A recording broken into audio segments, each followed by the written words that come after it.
For the latest from Russia, we now cross to our correspondent, Stuart Smith in Moscow. Stuart, thank you so much for your time. We saw the Ukrainian president addressing the U.S. Congress an hour ago. In fact, he received a standing ovation. What's the latest from the Russian side?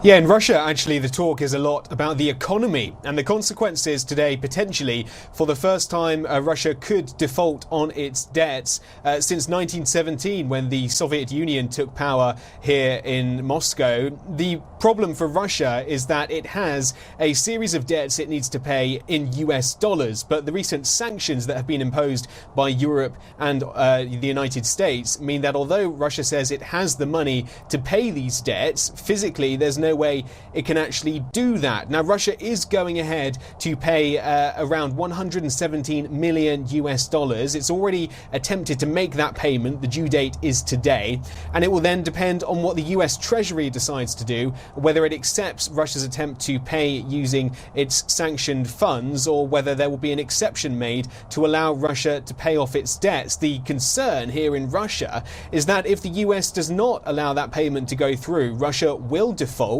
although there is a 30-day grace period during which Russia could try to find another mechanism to pay off that debt. But most analysts say it looks likely Russia will default on its debt, and there could be international repercussions in doing so. The Russian Treasury, though, says that it will fulfill its obligations and accuses the United States of using sanctions to deliberately force Russia into a position where its only outcome is that it has to default. But it's not clear yet, to stress, whether this will actually happen today or not. Russia is trying. It's in the hands of the US Treasury as to whether or not it goes through.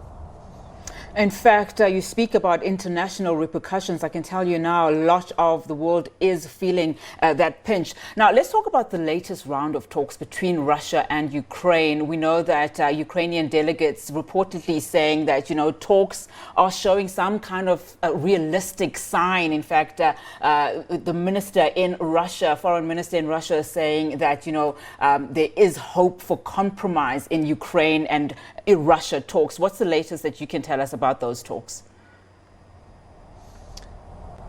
Yeah, hope for compromise, and also we're starting to get the first indications of specifics, where these diplomatic talks could go. What would potentially provide Russia with an acceptable conclusion to what's going on. And the head of the delegation on the Russian side is looking at something called a neutral status, much like Austria or Sweden, he says, have got with Russia. A status for Ukraine, not the same necessarily as anything around refusal to join NATO, but a separate set of agreements between Ukraine and Russia that would allow and give Russia the reassurance it says it needs to understand whether Ukraine really is posing a threat to Russia or not. Russia says it needs those guarantees in legal text from Ukraine that say it isn't going to pose a threat to Russia. And the Russian President Vladimir Putin was speaking just now about exactly what he saw those threats as. He says that Ukraine was close to getting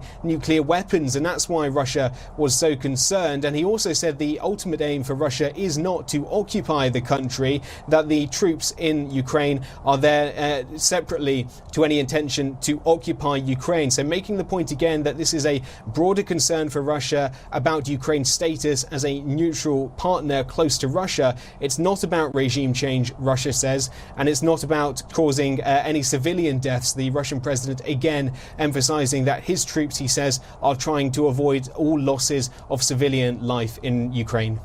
Stuart Smith coming to us live there from Moscow. Thank you so much for your time.